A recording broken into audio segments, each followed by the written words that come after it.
नमस्कार, मैं वंदना शर्मा आपके अपने नए यूट्यूब चैनल पीताम्बर लॉ इंस्टीट्यूट में आपका हार्दिक स्वागत करती हूँ। आज हम बात करेंगे सीआरपीसी की। सीआरपीसी क्या है? ये सीआरपीसी क्यों हमें इसकी जरूरत पड़ी, क्यों हमें ये पढ़ना है? सीआरपीसी सीआरपीसी है 1973 की।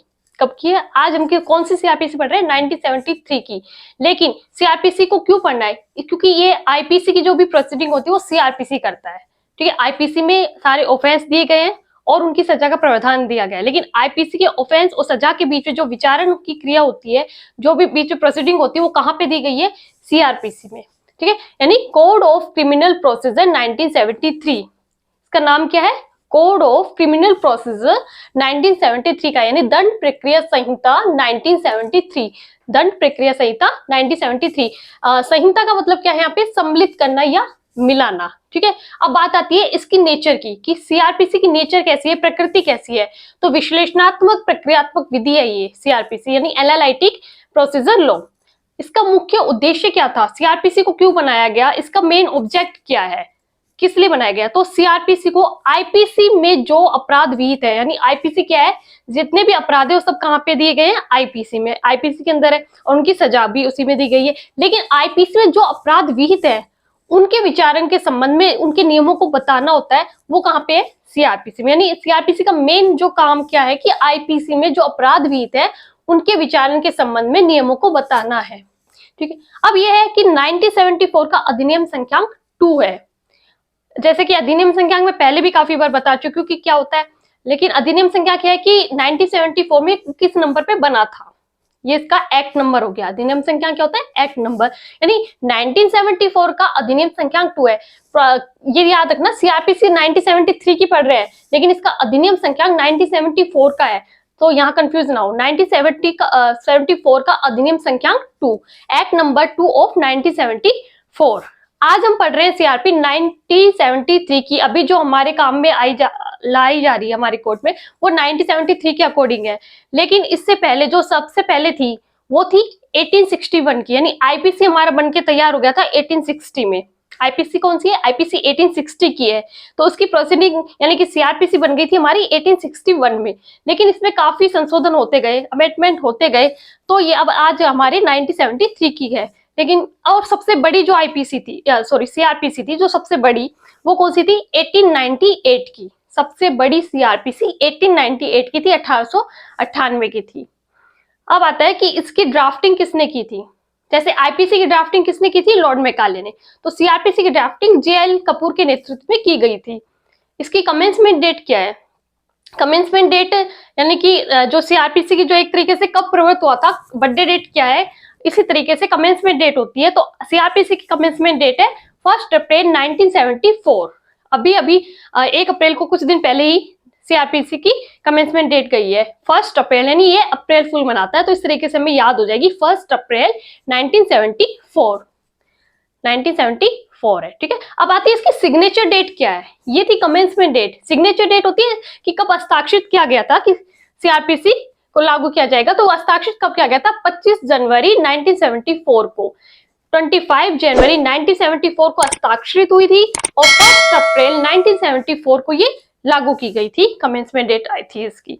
अब जैसे कि नाम से ही पता है कि सीआरपीसी कैसा लॉ है? Procedure law. क्यों? Code of civil procedure law, तो उसी के नाम से पता चल रहा है कि ये प्रोसीजर लॉ है।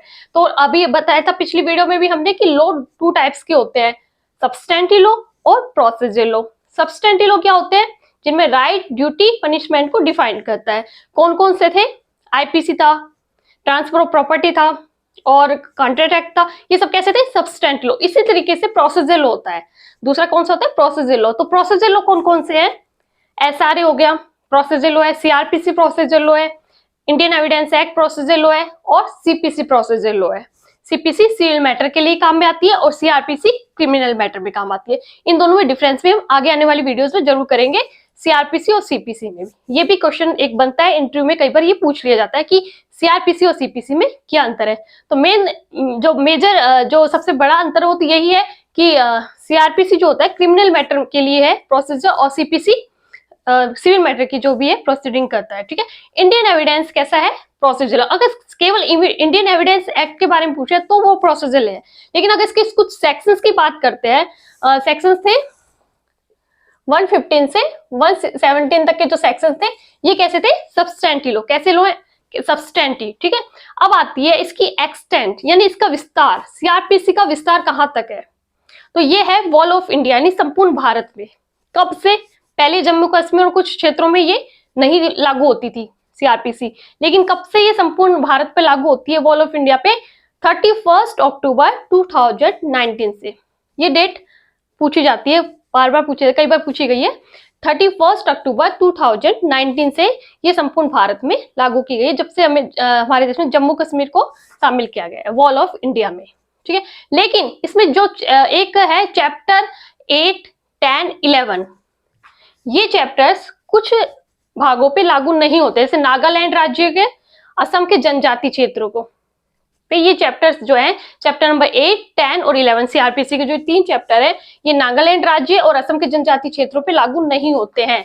अब बात आती है जनजाति क्षेत्र से क्या मतलब है, जनजाति क्षेत्र क्या क्या होते हैं, तो संविधान की 6ठी अनुसूची में, यानी जो संविधान है हमारा कॉन्स्टिट्यूशन यानी भारतीय संविधान, उसमें कितनी अनुसूचियां बताई गई है, 12 अनुसूची में से जो 6ठी अनुसूची है, 6 नंबर की जो अनुसूची है, स्केड्यूल है, वो ATM2, ये एक फॉर्मूला याद कर लेना, ATM स्क्वायर का, यानी ए से आसाम, त्रिपुरा, M से मेघालय, M से मिजोरम, आसाम, त्रिपुरा, मेघालय, मिजोरम, ये ATM2 से याद रह जाएगा। तो ये हमारे जनजाति क्षेत्र है, कहाँ बताया गया है, संविधान की 6ठी अनुसूची में ये बताया गया है। ठीक है, अब बात करते हैं हम सीआरपीसी की। तो सीआरपीसी में टोटल चैप्टर कितने हैं, सीआरपीसी में टोटल चैप्टर है 37। सीआरपीसी में टोटल चैप्टर कितने हैं, 37। और टोटल सेक्शंस की बात करते हैं कि धाराएं कितनी है, तो है 484 यानी 484 धारा है। सीआरपीसी में 484 धारा है, आईपीसी में 511 धारा है, सीआरपीसी में चैप्टर 37 है और आईपीसी में चैप्टर 23 है। अब इसमें 3 चीजें और ऐड हो गई हैं, स्केड्यूल यानी अनुसूची, इसमें 2 अनुसूची दी गई है। सीआरपीसी में कितनी अनुसूची है, 2 अनुसूची, उन दोनों अनुसूची में क्या क्या दिए गए वो आगे हम बताएंगे। तो सीआरपीसी में 2 अनुसूची है, कॉलम्स भी है इसमें 6 कॉलम दिए गए हैं और फॉर्म की संख्या इसमें 56। ठीक है, यानी चैप्टर इसमें 37, सेक्शंस दिए गए हैं 484, स्केड्यूल दिया गया है इसमें 2 और कॉलम्स इस पे दिए गए हैं 6 और फॉर्म्स है इसमें 56। ये भी कई बार पूछ लिए जाते हैं प्री में। अब आता है कि फर्स्ट शेड्यूल में क्या दिया गया है, जो ये दो शेड्यूल थे, 2 अनुसूचियां दी गई है, इनमें से जो फर्स्ट शेड्यूल है इसमें क्या दिया गया है, तो इसमें दिया गया है क्लासिफिकेशन ऑफ ऑफेंस, यानी अपराधों का वर्गीकरण दिया गया है। कहाँ पे, फर्स्ट शेड्यूल में, यानी पहली अनुसूची में, जो प्रथम अनुसूची है हमारी, उसमें दिया गया है क्लासिफिकेशन ऑफ ऑफेंस, अपराधों का वर्गीकरण। ठीक है, तो इसमें हमारे 6 कॉलम बने गए हैं। कई बार कॉलम के बारे में पूछ लिया जाता है कि कितने कॉलम है और कौन से कॉलम में क्या दिया गया है। तो ये हमारे 6 कॉलम हमने बना रखे हैं। तो पहला कॉलम इसमें दिया गया है सेक्शंस यानी धारा, पहले कॉलम में क्या दिया गया है, सेक्शंस, दूसरे में ऑफेंस अपराध, फिर तीसरे में पनिशमेंट दंड, और चौथे में दिया गया है कॉग्निजेबल और नॉन कॉग्निजेबल यानी संज्ञेय और असंज्ञेय अपराधों के बारे में, और 5वें में दिया गया है बेलेबल और नॉन बेलेबल यानी कौन से अपराध पे बेल मिलती है कौन से पे नहीं मिलती है, यानी नॉन बेलेबल यानी जमानतीय और अजमानतीय अपराध। 6ठे कॉलम में दिया गया है बाय व्हाट कोर्ट ट्राइबल यानी किस न्यायालय द्वारा विचारणीय है, कौन सा न्यायालय करेगा, सेशन कौन सा जो भी है उसमें आएगा। तो ठीक है, अब कई बार ये चीजें तो हमें याद हो जाती है कि पहले कॉलम में सेक्शन दिया गया है, दूसरे में ऑफेंस है, तीसरे में पनिशमेंट, कैसे, पहले धारा, फिर उसके अकॉर्डिंग कौन सा अपराध है, अपराध, फिर अपराध को देख के क्या दिया जाएगा, पनिशमेंट, इस तरीके से याद हो जाएगा। और पनिशमेंट देने के बाद हम चौथे और 5वें जो कॉलम होता है इसमें अक्सर कंफ्यूज हो जाते हैं, क्यों। अब इसे याद करने का तरीका यह है कि जब भी कोई ऑफेंस होता है, कोई अपराध हो गया, ठीक है, ये पता कर लिया इस धारा के अंतर्गत ये अपराध हुआ है, तो पहले क्या देखेंगे, जमानत मिलेगी या फिर ये संज्ञेय अपराध है या असंज्ञेय अपराध। पहले हम क्या देखेंगे कि अपराध कैसा है, गंभीर है या कम गंभीर है, नहीं संज्ञेय अपराध है या असंज्ञेय अपराध है, उसके बाद ही तो पता चलेगा ना कि बेल होगी या नहीं होगी, जमानतीय या अजमानतीय। तो इसी तरीके से यहाँ cognizable non cognizable 4th column में आएगा और उसके बाद आता है बेलेबल और नॉन बेलेबल। तो कभी अब इसमें कंफ्यूज नहीं होंगे, 2 कॉलम में लगभग हम अक्सर हम कंफ्यूज हो जाते हैं। ठीक है, 6ठा कॉलम में दिया गया है बाय व्हाट कोर्ट ट्राइबल यानी किस न्यायालय द्वारा विचारणीय होगा। ये सारी चीजें जो भी है ये हमें जो अपना बेरेक्ट है सीआरपीसी का, उसमें जो सबसे पीछे लास्ट में जो अनुसूची दी गई है वहां पे कॉलम बने हुए हैं और सारे अपराध जो भी आईपीसी में जितने भी अपराध हैं उनको सबको दिया गया है और उनके अकॉर्डिंग कौन सी जमानत है, कौन से संख्या अपराध है, वो सारा वहां सारणी में दिया गया है। तो यानी कि आज हमने सीआरपीसी का थोड़ा बेस किया है। जैसे सीआरपीसी 1973 की पढ़ रहे हैं हम, इसकी जो इसका नाम है जो कोड ऑफ क्रिमिनल प्रोसीजर है यानी दंड प्रक्रिया संहिता 1973। कैसी नेचर है? विश्लेषणात्मक प्रक्रियात्मक विधि यानी एनालिटिक। और ऑब्जेक्ट क्या है इसका? तो ये चीज है आईपीसी में जो अपराध विधित है उनके विचारण के संबंध में। यानी टोटल चैप्टर कितने हैं इसमें? 37 और टोटल सेक्शंस है 484 और इसमें 3 चीजें और ऐड कर दी गई है। स्केड्यूल है 2 और कॉलम 6 फॉर्म 56। हाँ, दूसरे स्केड्यूल पे क्या दिए गए हैं? वहां फॉर्म्स दिए गए हैं प्रारूप, ठीक है, वो 56 है यानी 56 हमारे पास फॉर्म दिए गए हैं जो सेकंड अनुसूची में हमें दिए गए। तो आज हम पढ़ रहे हैं 1973 की। अभी हमारे यहाँ काम आ रही है 1973, लेकिन जो सबसे पहली थी वो थी 1861 की, लेकिन जो सबसे बड़ी है वो है 1898 की सीआरपीसी जो है सबसे बड़ी सीआरपीसी है। अब इसकी ड्राफ्टिंग जेल कपूर के नेतृत्व में की गई थी। कमेंसमेंट डेट पूछ ली जाती है कई बार, 1 अप्रैल 1974। 1 अप्रैल, इन दोनों डेट में कंफ्यूजन ना हो, ये है सिग्नेचर डेट 25 जनवरी 1974, ये सिग्नेचर डेट है और ये है कमेंसमेंट डेट 1 अप्रैल 1974। तीसरी डेट ये है कि वॉल ऑफ इंडिया में कब लागू किया गया, संपूर्ण भारत पे कब लागू किया गया था इसे?